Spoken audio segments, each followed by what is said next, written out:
एक घर एक झाड या उपक्रमांतर्गत सोलापुरातील जुना विडी घरकुल परिसरातील सोनिया नगर तसेच रविवार पेठ येथील 256 गाळा परिसरातील श्री लक्ष्मी नरसिंह स्वामी देवस्थान येथे शनिवार दिनांक 18 जुलै रोजी सकाळी पश्चिम महाराष्ट्र पद्मशाली संगम सामाजिक विभाग सोलापूर आणि डॉक्टर सूर्यप्रकाश राजेश कोठे अध्यक्ष पश्चिम महाराष्ट्र पद्मशाली संगम तथा संस्थापक सोलापूर ग्रीन मिशन यांच्या वतीने भव्य वृक्षारोपण कार्यक्रमाचे आयोजन करण्यात आले। कार्यक्रमाची सुरुवात स्वर्गीय राजेश कोठे यांच्या प्रतिमेचे पूजन करून करण्यात आली। त्यानंतर श्री लक्ष्मी नरसिंह स्वामी देवस्थान येथे आरती करण्यात आली। यानंतर डॉक्टर सूर्यप्रकाश कोठे यांच्या शुभ हस्ते वृक्षारोपण करण्यात आले। वृक्षारोपणानंतर डॉक्टर सूर्यप्रकाश कोठे यांचा सत्कार करण्यात आला। यावेळी त्यांनी वृक्षारोपणाचे महत्त्व आणि पर्यावरण संवर्धनाची गरज याविषयी उपस्थित नागरिकांना मार्गदर्शन केले। या प्रसंगी वासुदेव इप्पलपल्ली, संतोष सोमा, दयानंद मामड्याल, अशोक बिटला, रामगोपाल मॅकल, पत्रकार गिरीश गोस्की आदी पश्चिम महाराष्ट्र पद्मशाली संगमचे पदाधिकारी उपस्थित होते। तसेच कुमुद अंकाराम, कल्पना हर्षणपल्ली, हेमा गोस्की, गीता लिंगमपल्ली, लता गुंडला, मीना नंदाल, सरस्वती बुधारम, बालमणी जिंदम, सुवासिनी चाटला आदी पश्चिम महाराष्ट्र पद्मशाली महिला संगमच्या पदाधिकारी उपस्थित होत्या। यावेळी नगरसेवक सतीश सिरसिल्ला, वासू येलदंडी, अजय पोन्नम, शेखर इगे आणि नरहरी रासकोंडा यांचीही उपस्थिती होती। जय श्रीराम।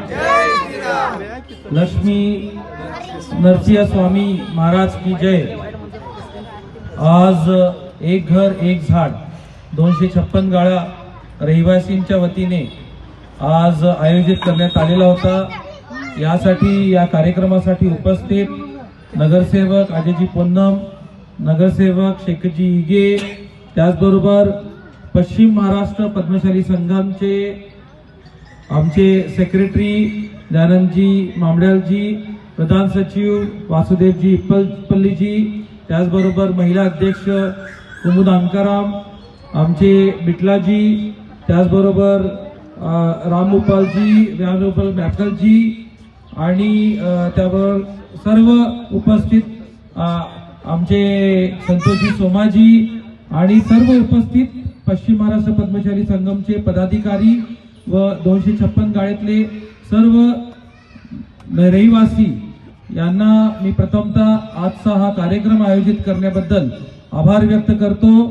मला आताच आम्ही सुरुवात नरसिंह स्वामींच्या आशीर्वादाने केलेला आहे आणि आपल्या सोलापुरात एक घर एक झाड ही संकल्पना सुरू करण्यामागचाच हेतू हे आहे की आपल्याकडे पावसाचा अभाव आहे, आपल्याकडे उन्हाळा जास्ती असतो आणि त्यामुळे तापमानाचा त्रास होतो।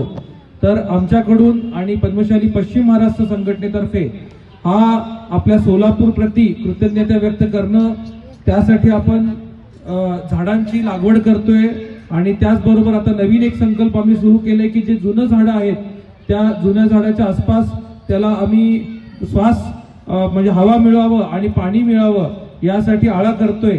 तर अशी सुरुवात आम्ही सोलापुरातनं केलेली आहे। आतापर्यंत 3500 पेक्षा जास्ती झाडांची लागवड सोलापुरात केलेली आहे। अजूनही 2500 झाडं आम्ही वाढवतोय त्याच्यामध्ये, तर कमीत कमी 6000 झाडांची वृक्षारोपण या वर्षी आम्ही करतोय। त्यासाठी सोलापुरातून आणि आपल्या पूर्व भागातून खूप चांगला प्रतिसाद याला मिळतो आहे। बरेचसे संस्था, स्थानिक रहिवासी, बरेचसे जे परिवार आहेत ते आपल्याला मदत करतायत, ते पुढे होऊन याची मागणी करतायत आणि बरेचशी आपली संघटनाही त्याच्यामध्ये आपली चांगल्यापैकी काम करते आहे।